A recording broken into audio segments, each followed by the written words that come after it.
أعوذ بالله من الشيطان الرجيم. بسم الله الرحمن الرحيم. وأن احكم بينهم بما أنزل الله ولا تتبع أهواءهم واحذرهم أن يفتنوك عن بعض ما أنزل الله إليك فإن تولوا فاعلم أنما يريد الله أن يصيبهم ببعض ذنوبهم وَإِنَّ كَثِيرًا مِّنَ النَّاسِ لَفَاسِقُونَ.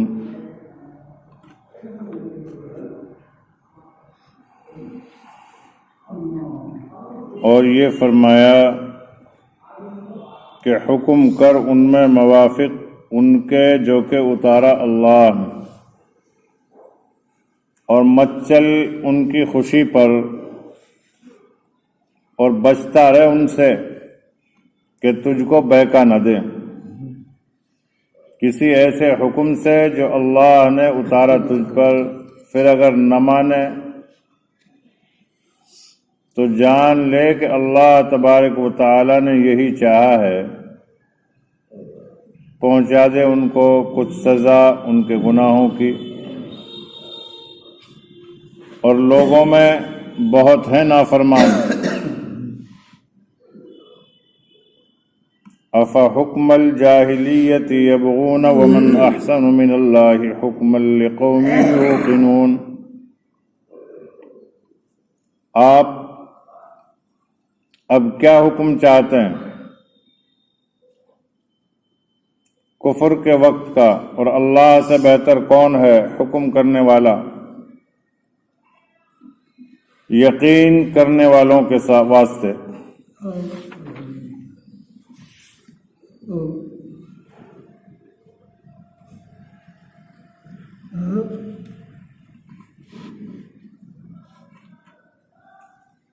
قرآن میں کیونکہ قرآن پاک میں ہمیشہ یہ محفوظ رہے گا، ان کتابوں کے صادق ہونے کے مضمون کی ہمیشہ کے لیے رب العالمین نے حفاظت کا وعدہ فرمایا ہے، تو قرآن پاک کے اندر یہ ساری کتابوں کی تصدیقات، اور یہ کتاب نازل من اللہ ہیں، اس بات کی تصدیق قرآن پاک قیامت تک کرتا رہے گا۔ اور جب یہ ساری کتابیں بھی من جانب اللہ تھی اور قرآن پاک بھی من جانب اللہ ہے، یعنی وہ بھی اللہ نے اتاری تھی اور یہ قرآن پاک بھی اللہ ہی نے اتارا ہے، تو ان اہل کتاب کے باہمی معاملات میں جبکہ آپ کے اجلاس میں پیش ہوں، اس بھیجی ہوئی کتاب کے موافق فیصلہ فرمایا کیجیے۔ یہ جو سچی کتاب آپ کو ملی ہے، اس سے دور ہو کر ان کے خلاف شرع خواہشوں فرمائشوں پر آئندہ بھی عمل درآمد نہ کیجیے، جیسا اب تک باوجود ان کی درخواست اور التماس کے آپ صلی اللہ علیہ وسلم نے صاف انکار فرمایا۔ یعنی آپ کی رائے نہایت ہی درست ہے، اس پر ہمیشہ قائم رہیے، اور اہل کتاب تم کو اس قرآن کے حق جاننے سے اور اس کے فیصلہ کو ماننے سے کیوں انکار ہے؟ کیا دین جدید کا آنا کچھ تعجب کی بات ہے؟ آخر تم میں سے ہر ایک امت کے لیے اس کے پہلے ہم نے خاص شریعت، خاص طریقہ تجویز کی تھی۔ مثلا یہود کی شریعت اور طریقت تورات تھی، اور نصارہ کی شریعت و طریقت انجیل تھی۔ پھر اگر امت محمدیہ صلی اللہ علیہ وسلم کے لیے شریعت و طریقت قرآن مقرر کیا گیا، جس کا حق ہونا بھی دلائل سے ثابت ہے، تو وجہ انکار کیا ہے؟ اور اگر اللہ تبارک و تعالیٰ کو سب کا ایک ہی طریقہ رکھنا منظور ہوتا تو وہ اس پر بھی قدرت رکھتے تھے کہ تم سب یہود و نصارہ اور اہل اسلام کو ایک ہی شریعت دے کر ایک ہی امت میں کر دیتے، اور نئی شریعت ہی نہ آتی جس سے تم کو توحش ہوتا ہے، جس سے تم گھبراتے ہو، لیکن اپنی حکمت سے ایسا نہیں فرمایا، بلکہ ہر امت کو جدا جدا طریقہ رب العالمین نے عطا فرمایا، تاکہ جو دین تم کو ہر زمانے میں نیا نیا دیا ہے اس میں تم سب کا تمہارے اظہار اطاعت کے لیے امتحان فرماؤں، کیونکہ اکثر طبیعی امر ہے نئے طریقے سے وحشت اور مخالفت کی طرف حرکت ہوتی،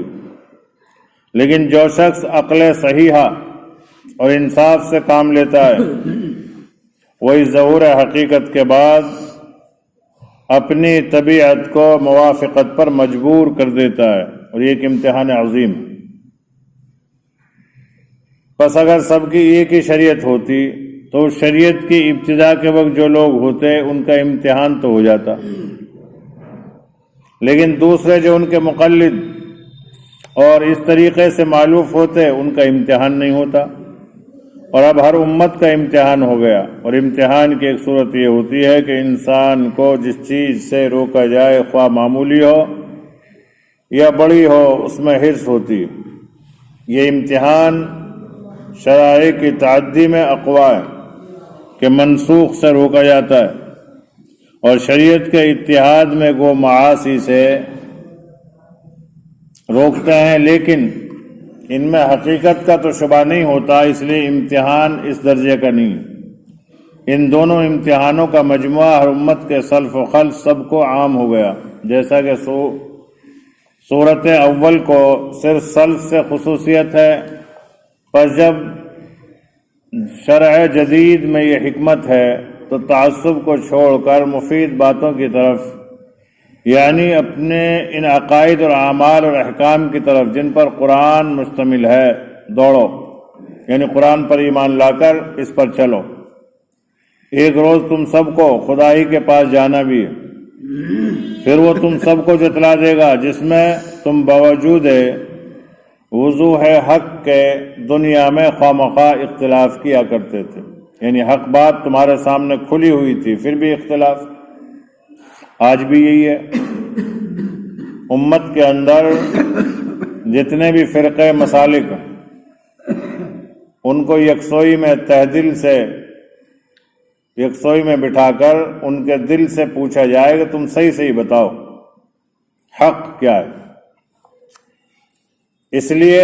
اس اختلاف بیجا کو چھوڑ کر حق کو جو کہ اب منحصر ہے قرآن میں قبول کر لو۔ ایک مرتبہ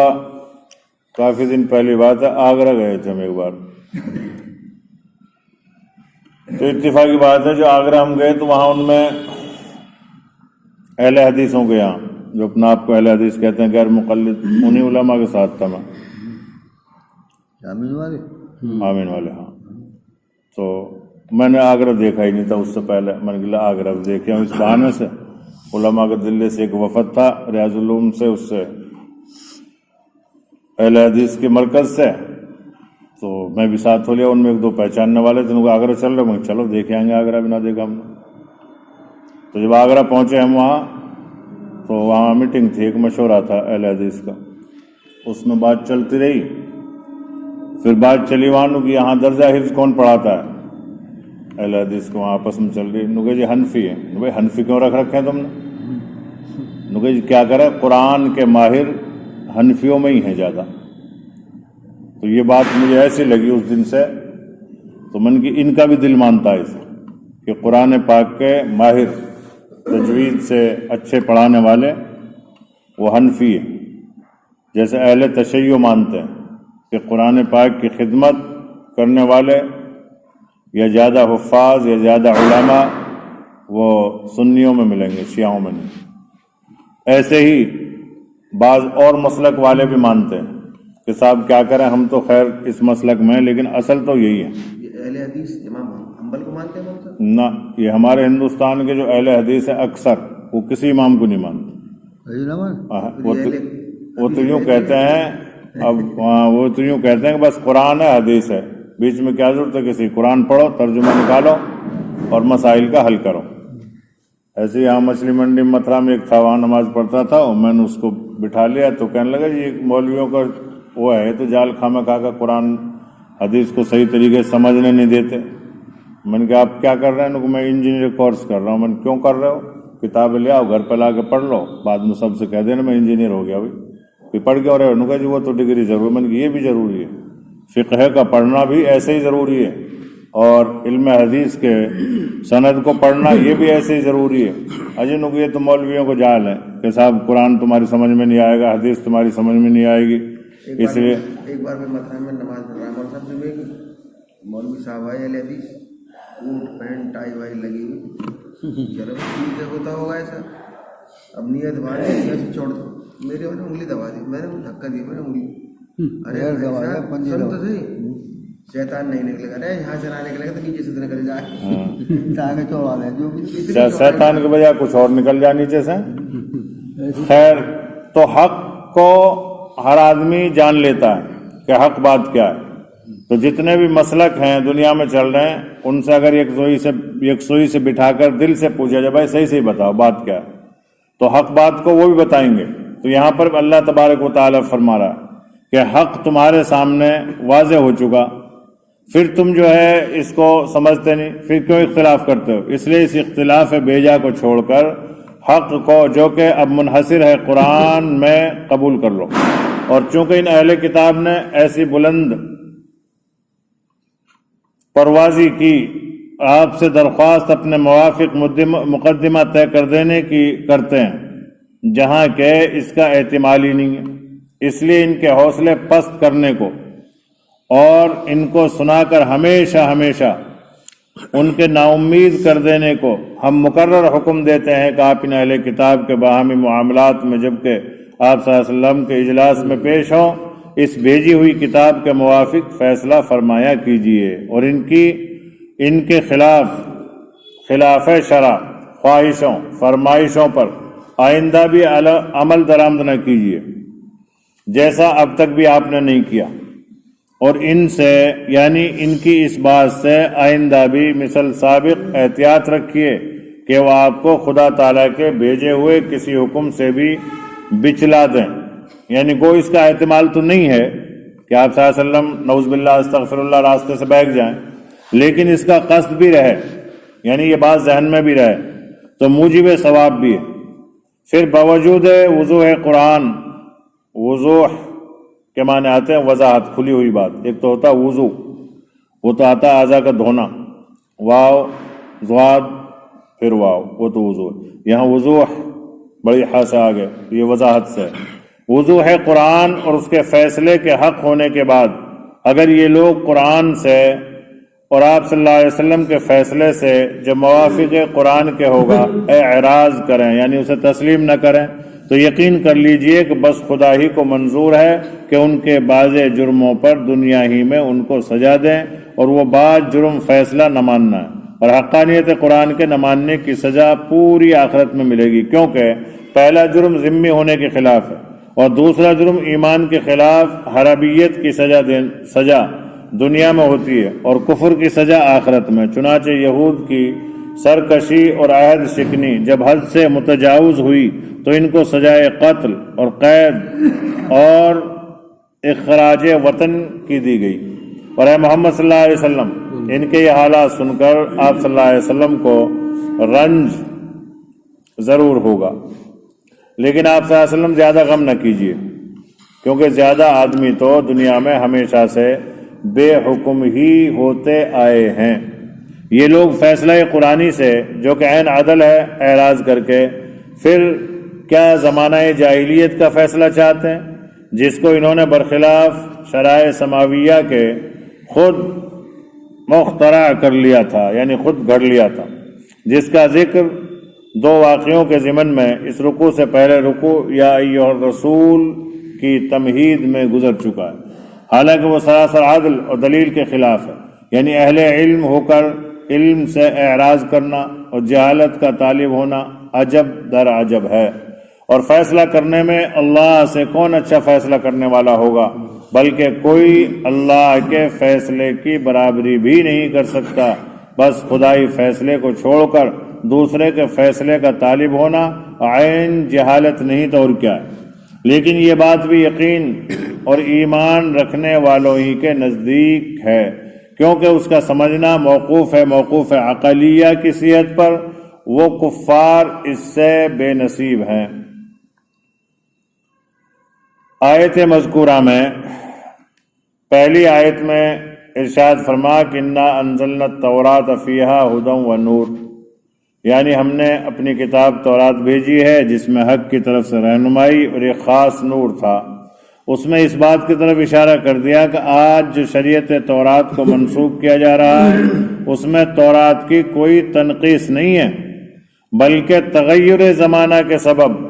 تغیر احکام کی ضرورت کے ماتحت ایسا کیا گیا، ورنہ تورات بھی ہماری نازل کردہ کتاب ہے، اس میں بنی اسرائیل کے لیے اصول ہدایت بھی مذکور ہیں اور ایک خاص نور بھی ہے جو روحانی طور پر ایمان کے قلوب پر اثر انداز ہوتا ہے۔ یعنی اللہ رب العالمین اپنے بندوں کے دلوں کو بھی کتنا پاکیزہ چاہتا ہے۔ تورات محمد صلی اللہ علیہ وسلم پر نازل نہیں ہوئی، یہ تورات ہمارے لیے براہ راست کتاب نہیں ہے، لیکن اللہ کی نازل کی ہوئی کتاب ہے، اس لیے اللہ تبارک و تعالی اس سے بھی بدظنی نہیں چاہتا، اس لیے تورات کی فضیلت کو بیان فرمایا کہ کبھی کوئی یوں نہ کہنے لگ جائے یہودیوں سے صاحب تمہاری تورات تو کمزور ہے، تمہاری تورات تو ناقص ہے، یہ تمہاری تورات میں سب باتیں نہیں تھی اس لیے اس کو ختم کیا جاتا ہے، نعوذ باللہ۔ ایسا نہیں، اللہ کی منزل ہے، نازل اللہ نے فرمائی ہے، اللہ کی طرف سے ہے، اس میں بھی ہدایت ہے، نور ہے، اس کی فضیلت اور اہمیت بھی ہمارے دلوں کے اندر ہونی ہی چاہیے، یہ بھی ایمان کا تقاضا۔ اس لیے ایمان مفصل میں یہ سب چیزیں آتے ہیں، آمنت باللہ و ملائکتہ و کتبہ و رسلہ، اس میں سب آتی ہیں کہ ایمان لایا میں اللہ پر، اللہ کے فرشتوں پر، اس کے رسولوں پر، اس کی کتابوں پر۔ کتاب اللہ کی طرف سے جو بھی اتری، اب اس میں کسی نے کیا تحریف کی، کیا بگاڑ کیا، وہ جانے، لیکن جو اللہ کی طرف سے اتری ہے اس پر تو ہمارا ایمان ہے اور ہونا چاہیے، اور کسی بھی اللہ کی نازل کی ہوئی کتاب سے بدظنی یا اس کو کمزور سمجھنا، ناقص سمجھنا، یہ ایمان کے خلاف ہے۔ تو یہاں اللہ رب العالمین نے تورات کی حقانیت اور نورانیت کو بیان فرما دیا تاکہ امت محمدیہ صلی اللہ علیہ وسلم یہ نہ سمجھ لیں کہ صاحب تمہاری تورات تو کمزور تھی، یا تمہاری تورات تو ادھوری تھی، یا تمہاری تورات ناقص تھی، نعوذ باللہ۔ نہیں، وہ ناقص بھی نہیں تھی، لیکن حالات کے اعتبار سے، تغیرات کی وجہ سے قرآن پاک کو نازل فرما کر اللہ رب العالمین نے تمام شریعتوں کو مکمل فرمایا۔ اس کی مثال ایسی ہے جیسے ایک چھوٹا سا بچہ، جب چھوٹا سا بچہ ہوتا ہے تو اس کا لباس چھوٹا سا، پھر تھوڑا بڑا ہوتا اور بڑھتا، پھر اور بڑا ہوتا، پھر اور بڑھتا، پھر جب وہ جوان ہو جاتا پھر اس کی ناپ مکمل، پھر جو پرسنل ٹیلر ہوتے ہیں، گھریلوی ٹیلر، وہ اس کی ناپ کو فکس لکھ لیتے ہیں، صاحب اب آپ کی ناپ یہ ہے، اب آپ کی یہ چلتی رہے گی۔ تو ایسے ہی پہلے انسانیت اور انسانیت کے اعمال و اغراض، اعمال و افعال، وہ سب ادھورے تھے، تو تھوڑا تھوڑا تھوڑا کر کے مکمل ہوتے گئے۔ پھر جب قرآن پاک کو اللہ نے جب نازل فرمایا کہ ہاں اب سب کچھ مکمل ہو گیا، اب انبیاء بھی مکمل ہو گئے، رسول بھی مکمل ہو گئے، اب خاتم النبیین تشریف لے آئے، لہٰذا اب شریعت کو جو ہے مکمل کر دیا جائے۔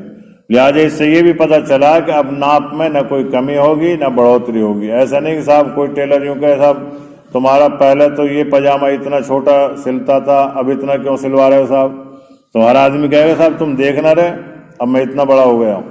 تو اب جوان ہو گیا، اب میری ناپ یہاں کے جوانی پہ آ کے 30 اور 40 سال کے درمیان میں آدمی کی ناپ آ کے رک جاتی ہے۔ پھر جب بڑھاپے کی طرف چلتا پھر تھوڑا بہت اس میں وہ چلتا ہے، اس کے بعد پھر کپڑے سلنے ہی بند ہو جائیں، پھر تو اور بڑھیا ایک آخری کپڑے کا انتظار رہتا ہے۔ ایک لطیفہ لکھا نا کسی نے، کوئی عورت کو کپڑے دکھا رہا کوئی آدمی، اب اسے پسند ہی نہیں آ رہا، انہوں نے سارے دکھا لیے، دکھاتے تھک گیا، پھر اس نے کہا اس عورت نے ایک کپڑا اور ہے میرے پاس آخری، نکت وہ اور دکھا دے، کفن ہے، اس کے علاوہ ہے ہی نہیں کوئی کپڑا.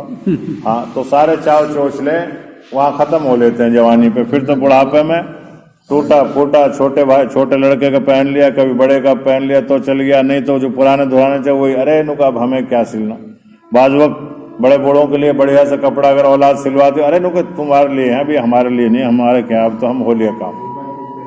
تو ایسے ہی تمام شریعتوں کے کام تو ہو لیے. وہ کہا نا کہ تاروں سے کہہ دو کہ کوچ کریں, خورشید منور آتے ہیں, قوموں کے پیمبر آ تو چکے, اب سب کے پیمبر آتے ہیں. تو جب نبی کریم صلی اللہ علیہ وسلم تشریف لیا ہے, اب ساری شریعتوں کے چاو چوچلے سب ایک طرف. اب تو صرف چلے گا تو نبی کریم صلی اللہ علیہ وسلم کا ڈنکا بجے گا بس قیامت تک. اب اس میں کوئی ترمیم کی ضرورت نہیں ہے. اب وہاں ناپ مکمل ہو چکی ہے قرآن کی شکل میں, احادیث نبویہ صلی اللہ علیہ وسلم کی شکل میں. اب اس میں کوئی ترمیم تبدیل نہیں کی جائے گی. ہاں تھوڑا بہت اجماع سے یا فقہیین کی رائے سے مسائل میں ترتیب تو آ سکتی ہے کہ صاحب سردی زیادہ ہے تو پھر ایک کام کرو, ظہر کی نماز کو جلدی پڑھ لو. کہ صاحب گرمی زیادہ ہے تو پھر ظہر کی نماز کو تھوڑا تاخیر کر کے پڑھ لو. کہ صاحب فجر کی نماز میں اول وقت میں نمازی زیادہ نہیں آتے تو پھر ایک کام کرو اخیر میں پڑھ لو, اتنے اخیر میں کہ اگر نماز ناقص ہو جائے تو دوبارہ دوہرا سکو, اتنا اخیر کر لو. اتنی رعایتیں تو چلیں گی, لیکن ایسی نہیں چلے گی رعایت کہ صاحب سردی کا موسم آ گیا, اب فجر میں تو اٹھنا بہت دشوار ہوتا ہے, لو صاحب ہم نے عشاء کے وتر اور فرض سب پڑھ لیے, دو رکعت فرض کی اور پڑھوا دو. یہ نہیں چلے گا. فجر کی 2 فرض اور پڑھوا دو تاکہ ہمیں فجر میں نہ آنا پڑا, ایسا نہیں چلے گا. کیونکہ شریعت مکمل ہو چکی ہے. اب اس میں نہ آپ گھٹا سکتے ہو نہ بڑھا سکتے ہو, تھوڑی بہت سہولیات کر سکتے ہو جو دین پر چلنا آسان ہو جائے. باقی دین کو گھٹایا بڑھایا نہیں جا سکتا. تو تورات ہو یا زبور ہو یا انجیل ہو یا دیگر آسمانی کتابیں ہوں, وہ ساری اللہ کی طرف سے نازل کی ہوئی ہیں. وہ ساری ہدایت کی کتابیں تھیں, ان میں سب میں نور تھا, نور ہے. لہٰذا ان کے بارے میں تنقیص نہ سمجھی جائے یا ان کو کمزور نہ سمجھا جائے. اس کے بعد اللہ نے کیا ارشاد فرمایا, یحکم بها النبیون الذین اسلموا للذین ہادوا والربانیون والاحبار. یعنی تورات کو ہم نے اس لیے نازل کیا تھا کہ جب تک اس کی شریعت کو منسوخ نہ کیا جائے, اس وقت تک آنے والے انبیاء اور ان کے نائب اللہ والے اور علماء سب اسی تورات کے مطابق فیصلہ کیا کریں, اسی قانون کو دنیا میں چلایا کریں. اس میں انبیاء علیہ السلام کے نائبین کو 2 قسموں میں ذکر فرمایا. پہلے فرمایا ربانیون اور دوسرے احبار. لفظ ربانی رب کی طرف منسوب ہے جس کے معنی ہے اللہ والا, اور احبار حبر کی جمع. یہود کے محاورے میں عالم کو حبر کہا جاتا تھا. اگرچہ یہ بات ظاہر ہے کہ جو اللہ والا ہوگا ضروری ہے کہ اس کو اللہ کے ضروری احکام کا علم بھی ہو, ورنہ بغیر علم کے عمل نہیں ہو سکتا, اور بغیر احکام الہیہ کی اطاعت اور عمل کے کوئی شخص اللہ والا نہیں بن سکتا. اسی طرح اللہ کے نزدیک عالم اسی کو کہا جاتا ہے جو اپنے علم پر عمل بھی کرتا ہو, ورنہ وہ عالم جو احکام الہیہ سے واقف ہونے کے باوجود ضروری فرائض اور واجبات پر بھی عمل نہیں کرتا, نہ اس کی طرف کوئی دھیان دیتا ہے, وہ اللہ اور رسول کے نزدیک جاہل سے بھی بدتر ہے. بل ہم اضل فرمایا اس کو. تو اس کا نتیجہ یہ ہوا کہ ہر اللہ والا عالم ہوتا ہے اور ہر عالم اللہ والا ہوتا ہے. یہ دونوں چیزیں ایک طرح سے لازم ملزوم, مگر اس جگہ ان دونوں کو الگ الگ بیان فرما کر اس بات پر متنبہ فرما دیا اگرچہ اللہ والے کے لیے علم ضروری اور عالم کے لیے عمل ضروری، لیکن جس پر جس رنگ کا غلبہ ہو اس کے اعتبار سے اس کا نام رکھا جاتا ہے۔ جس شخص کی توجہ زیادہ تر عبادات اور عمل اور ذکر اللہ میں مصروف ہے، اور علم دین صرف بقدر ضرورت حاصل کر لیتا ہے وہ ربانی یعنی اللہ والا کہلاتا، جس کو آج کل کی اصطلاح میں شیخ، مرشد، پیر وغیرہ کے نام دیے جاتے ہیں۔ اور جو شخص عملی مہارت پیدا کر کے لوگوں کو احکام شرعیہ بتلانے اور سکھلانے کی خدمت میں زیادہ مشغول ہے اور فرائض اور واجبات اور سنن مؤکدہ کے علاوہ دوسرے نفلی عبادات میں زیادہ وقت نہیں لگا سکتا، اس کو حبر یا عالم کہا جاتا ہے۔ خلاصہ یہ ہے کہ اس میں شریعت اور طریقت اور علماء اور مشائخ کی اصلی وحدت کو بھی بتلا دیا، اور طریقہ کار اور غالب مشغلے کے اعتبار سے ان میں فرق کو بھی واضح کر دیا، جس سے معلوم ہو گیا کہ علماء اور صوفیہ کوئی دو فرقے یا دو گروہ نہیں ہیں، بلکہ دونوں کا مقصد زندگی اللہ اور اس کے رسول صلی اللہ علیہ وسلم کی اطاعت اور فرما برداری ہے۔ البتہ اس مقصد کے لیے یا اس مقصد کے حصول کے لیے ان کے طریقہ کار صورتاً متغیر نظر آتے ہیں۔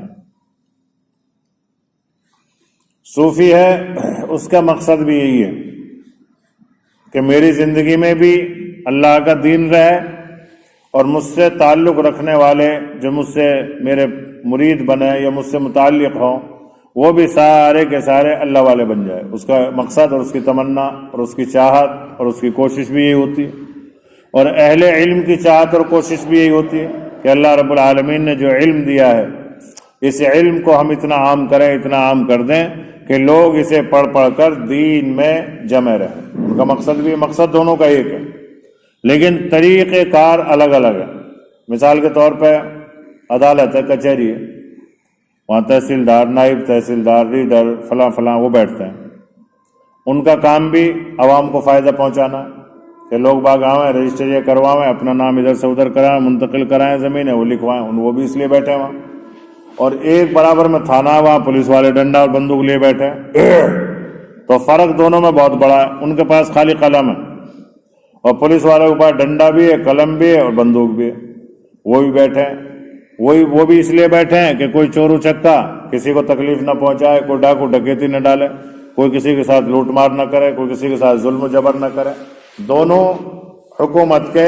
سپاہی ہیں، دونوں ایک طرح سے۔ وہ قلم کے اعتبار سے خدمت کر رہے ہیں اور یہ سب چیزوں سے کر رہے ہیں، رپورٹ لکھ رہے ہیں، قلم بھی استعمال کر رہے ہیں، کوئی زیادہ اکڑ دکھا رہا ڈنڈا بھی برسا رہے ہیں، کوئی موقع لگا تو گولی بھی بجا رہے ہیں۔ تو دونوں دیکھنے میں کتنا فرق ہے، وردی میں بھی فرق اور رہن سہن میں بھی فرق اور ٹریننگ میں بھی فرق، لیکن دونوں کا مقصد ہے حکومت کے نظام کو چلانا۔ ایسے ہی صوفی اور عالم، ان میں کوئی فرق نہیں ہے۔ اللہ کے یہاں دونوں مقبول بندے ہیں۔ تو یہاں پر اللہ تبارک و تعالیٰ نے ربانیین اور احبار دونوں کو ذکر فرمایا کہ یہ دونوں اللہ کے بندے ہیں اور اللہ کے محبوب بندے ہیں، اور دونوں کی قسموں کا ذکر فرمانے کا مقصد ہی ہے تاکہ لوگ اس کو الگ الگ نہ سمجھیں۔ لیکن ہم لوگ کیا سمجھتے ہیں، نکا جی وہ تو خانقاہ والے ہیں، ہمارا وہاں کیا کام ہے؟ اجی نکو وہ تو مدرسے والے ہیں، ہمارا وہاں کیا کام ہے؟ جبکہ جماعت ہو، جمیعت ہو، مدارس ہوں، ذکر و اذکار کی مجلسیں، خانقاہیں ہوں، یہ سارے کے سارے ہمارے کام کی چیزیں ہیں۔ لیکن ہم لوگوں نے انہیں بانٹ رکھا ہے کہ جماعت والے مدرسوں سے دور، مدرسے والے جماعت سے دور، جمعیت والے جماعت سے دور، اور خانقاہ والے جماعت والوں سے دور، جماعت والے خانقاہوں سے دور۔ جبکہ یہ سارے کے سارے ایسے ہیں جیسے گھر کے اندر ایک کمرہ ہوتا ہے ویٹنگ روم ہے، ایک آرام کرنے کا، ایک کھانے پینے کا، ایک میں بیٹھ کے ہنسی مذاق کر کے سیر و تفریح کا، مکان کے گوشے ہیں سارے، الگ الگ کونے میں الگ الگ چیزیں۔ تو ایسے ہی یہ بھی اسلام کے گوشے ہیں، مدرسہ ہے وہاں علم حاصل کرو، علماء ہے ان سے مسائل حاصل کرو، اور صوفیاء کرام ہیں ان سے اپنی اصلاح کے لیے ذکر و اذکار اور علم تصوف حاصل کرو۔ یہ ساری چیزیں ہیں، لیکن آج امت نے الگ الگ تقسیم کر رکھے ہیں، کسی نے کچھ لے لیا، کسی نے کچھ لے لیا، بس وہ یوں چاہ رہا کہ بس میری دکان چلے، وہی چاہ رہا میری دکان چلے۔ اب اس میں نزاعات، اختلافات۔ اللہ تعالیٰ امت محمدیہ کو ایسے تمام اختلافات سے دور رہ کر یکساں عمل کی توفیق عطا فرمائے۔ سبحان اللہ وبحمدہ، سبحانک اللہم وبحمدک، اشہد ان لا الہ الا انت، نستغفرک ونتوب الیک۔ سبحان ربک رب العزۃ عما یصفون وسلام۔